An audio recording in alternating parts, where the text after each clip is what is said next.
Welcome everyone to today's deep dive into the full lore and life story of Ser Jaime Lannister, one of the most fascinating, complex and tragic characters in all of Game of Thrones. Known by many names, the Kingslayer, the Oathbreaker, Lord Commander of the Kingsguard, and one of the finest swordsmen of his time, Jaime's life is a story of contradictions. He was both loved and hated, noble and dishonorable, arrogant and humble, selfish yet selfless. And today, we're going to walk through his entire journey, from his early days at Casterly Rock, through his rise and fall, his redemption, and his ultimate fate. This is a story of power, loyalty, love, and tragedy. So sit back, because this is the complete lore of Jaime Lannister. Chapter 1: Early Life and House Lannister. To understand Jaime Lannister, we need to begin with his roots. House Lannister of Casterly Rock. The Lannisters were one of the richest and most powerful families in all of Westeros, second only to the Targaryens during the reign of the dragons.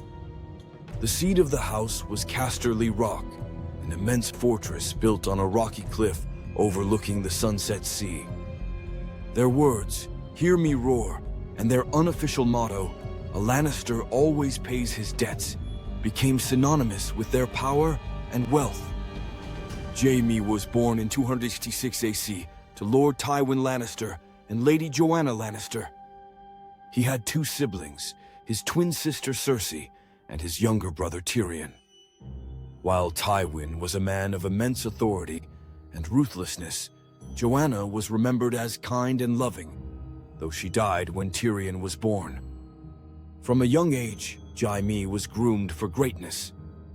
Tall, handsome, golden-haired, and strong, he presented the ideal image of a Lannister heir. But Jaime's life was deeply shaped by his twin sister Cersei. The two were inseparable as children, often dressing alike, playing tricks together, and even switching places to confuse others. Their bond was stronger than that of normal siblings.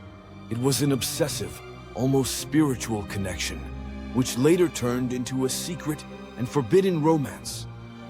From childhood, Jaime's heart belonged to Cersei, and this love would come to define nearly every decision he made throughout his life. Chapter 2: The Forbidden Bond with Cersei. Unlike most sibling relationships, Jaime and Cersei's connection was much deeper and much darker.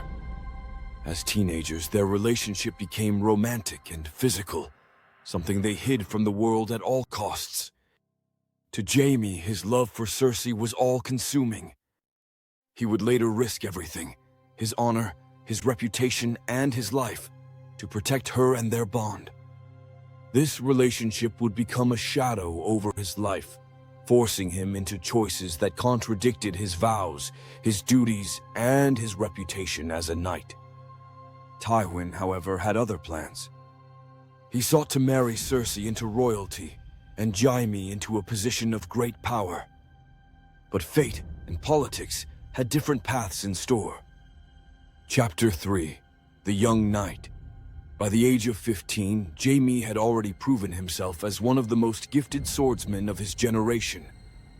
He squires under Lord Sumner Crakehall and quickly distinguished himself. At only 16, Jaime was knighted by Sir Arthur Dayne, the legendary Sword of the Morning, considered one of the greatest knights who ever lived. To be knighted by Arthur Dayne was an immense honor and a sign of Jaime's extraordinary potential. Soon after, Jaime was appointed to the Kingsguard of King Aerys II Targaryen, the Mad King.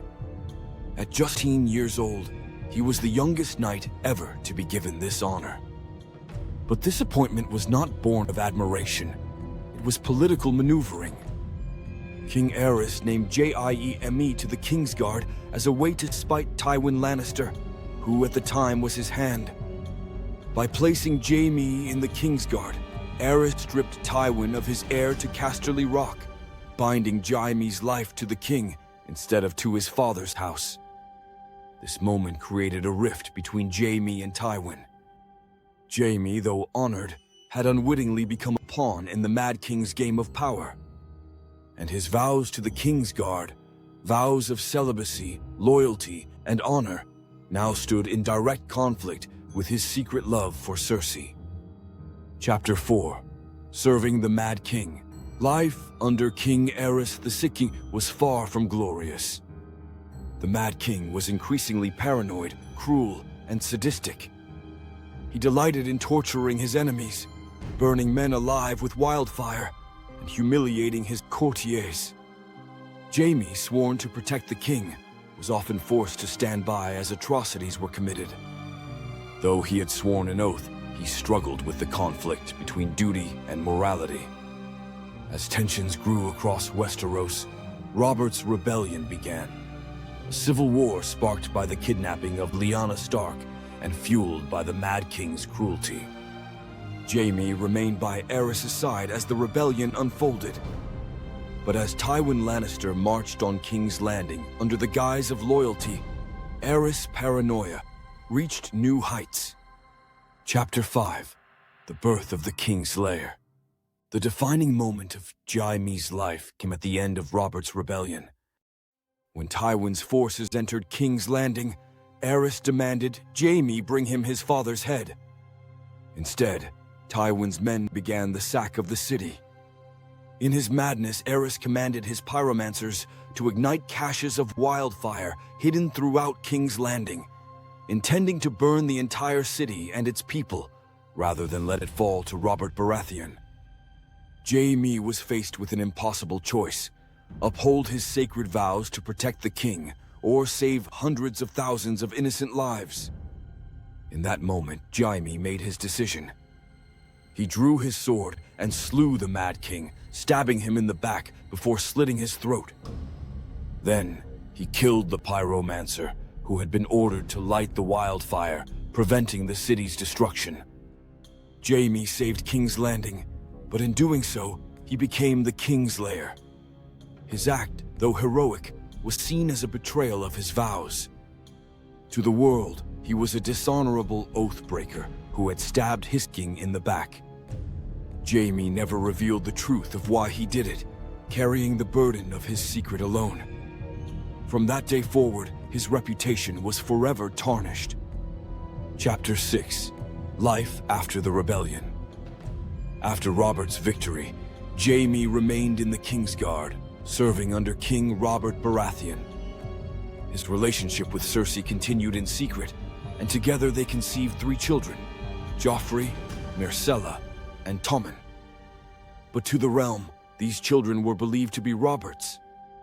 Jaime loved his children deeply, but he could never openly acknowledge them as his own. Instead, he lived in the shadows, watching his son ascend to the throne as king, while the world believed a lie. Chapter 7. Winterfell and the Fall of Bran Stark. At the beginning of Game of Thrones, Jaime traveled with Cersei and King Robert to Winterfell.